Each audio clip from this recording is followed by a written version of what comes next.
Prosper. Prosper is a local nonprofit bringing different entities, economic interest, and cultural interest in the valley, in the basin together, including folks from the project farmers as well as Upper Valley ranchers and tribal interest.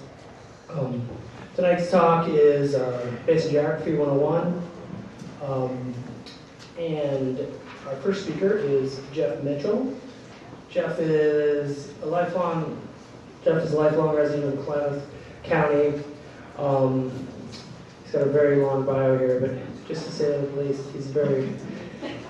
Jeff's traveled all over the world speaking about Native American issues and Native American rights, and he's from Chillicoin. He's one of the youngest tribal council members that I think they've ever had. He's outstanding young Native American back in 1982, and I'll let Jeff get up and give a talk. He's going to be talking about Native Americans and how they use the river. And I'll let Jeff go ahead.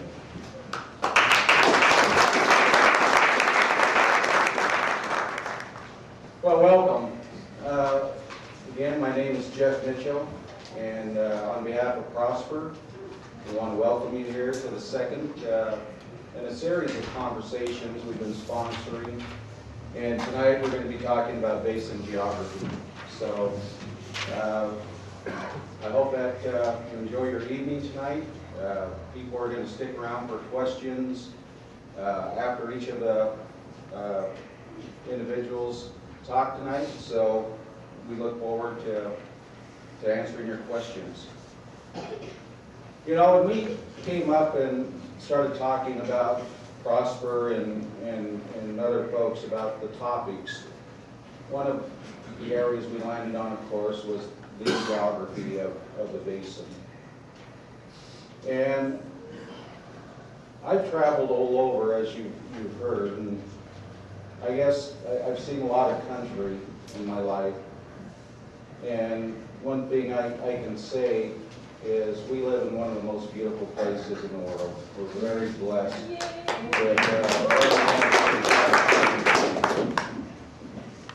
It's not to say that there's some other places out there that are very, very nice, but I'll have to admit, this place to me is very special.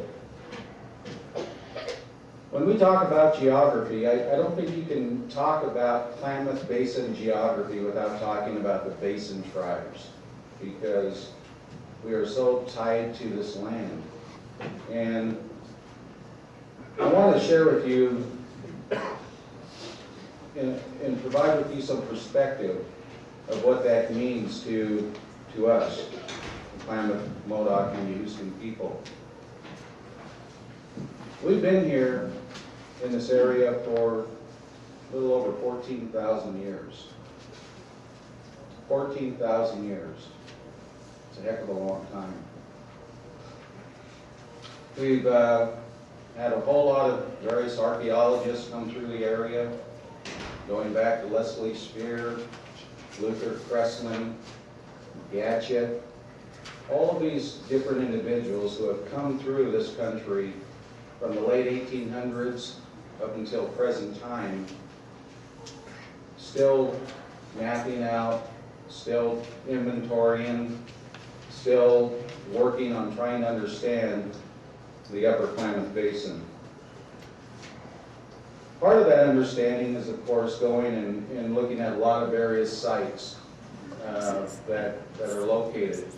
And I brought some maps tonight to help show and illustrate what this area was like before European folks came here and settled. This map in particular over on the wall, and there's another one out in the hall here, shows pre-reservation settlement areas of the Klamath Indians. When you look at that map, what you're going to find is that there were 29 communities that were located in the Upper Klamath Basin here that belong to the Klamath people. 29 villages, communities, homes. And people have been living in these areas since the beginning of time. They have been here, they witnessed the eruption of Mount Mazama over 7,000 years ago. They had lived here all through that time. The Klamaths have been pretty fortunate in the Modocs in the fact that the place where I'm standing right now has been our home since recorded memory and time for our people. So we've been very fortunate that we weren't picked up and relocated like some tribes were and moved away. We're able to stay here, and we're still here today. When I talk about the Klamath tribes in particular, and talk about where the Klamath tribes originally lived, you know, their home was described, I think, pretty good in the Treaty of 1864. The Treaty of 1864 that was negotiated between the Klamath tribes, Modocs, and the Houston Band of Snake has in the first paragraph of that treaty a description of the Klamath tribes' homelands in the Modoc, in the Yahustan. But the Klamath tribes in particular, you know, I think the treaty did a pretty good job of identifying that. And I want to share that with you a little bit. In the Great Treaty of Council Grove in 1864, in the first paragraph, it says, "The Indians cede all of the country, including between the watershed of the Cascade Mountains, to the mountains dividing the Pitt and McLeod rivers, from the waters on the north, then hence along the watershed's eastern to southern end of Goose Lake, thence northeast to the southern end of Harney Lake, thence due north to the 44th degree of latitude, thence west along the same degree of the Cascade Range." What does that describe today? This map over here gives that description right there. All of this area that's in green right there is kind of a description of that first paragraph in the treaty. It talks about the tribe ceding 22 million acres of land to the United States. Of course, if you come up here and examine that map more closely, what you're going to find is that it generally runs up the crest of the Cascades there to where Bend is today. From Bend, it goes east over to where Burns is today. Then it moves on down through the Winter Rim area, and on down towards Lakeview, on down into present-day Alturas, and it moves back south again to the southernmost point, Castle Craigs. If you've ever driven down I-5, the Castle Craigs, and then back up the Cascades. That was the lands that the Klamath tribe ceded in order to hold on to a reservation that was also described in the treaty.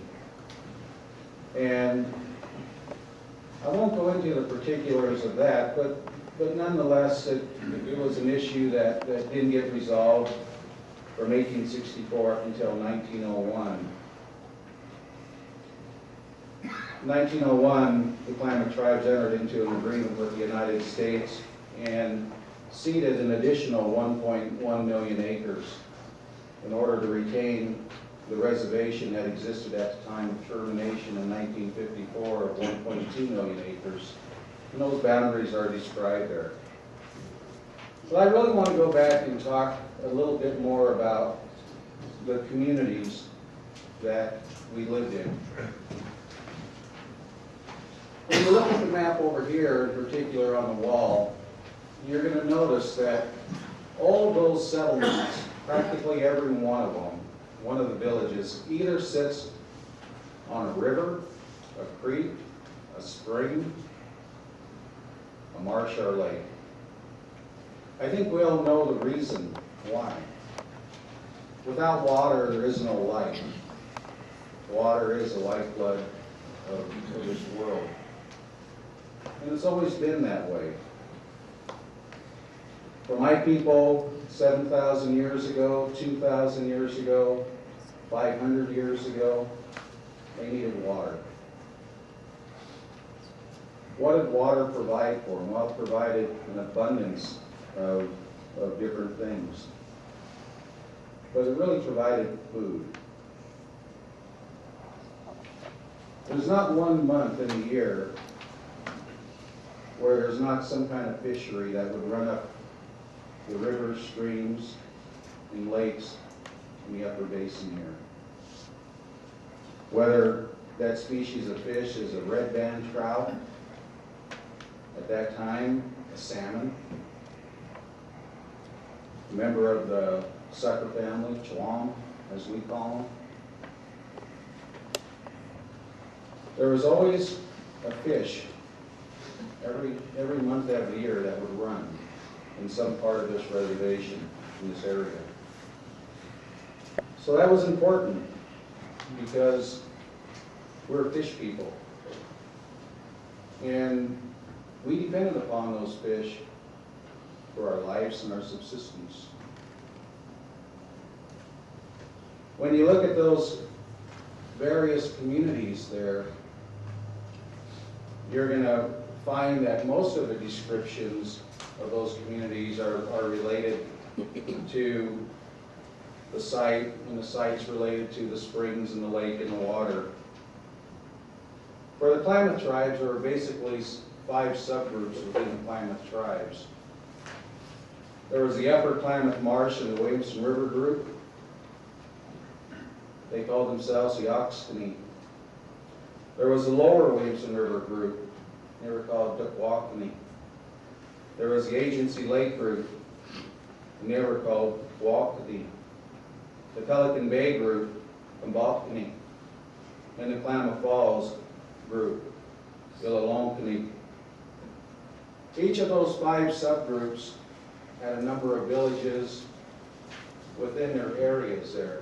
So when you look at maps up there on the wall, you're going to see that the Klamath Falls group, for example, they generally started up where Barkley Springs is located today along 97 and on down south to Klamath Falls, over towards the Running Y area today and on down. And you're going to find that there's just a number of settlements and villages that existed there. For the Modoc people, their homelands were generally described as the Valley of Lost River. Tule Lake and Lower Klamath Lake or Little Klamath Lake. In the Modoc community, there were 14 villages. 14 villages that were scattered within those areas. There was a Big Springs group, and that took in the Bonanza and Olean area. There was a Lower Klamath Lake. There's a group around Natural Bridge, which for some of you know, that's located just south of present-day Merrill.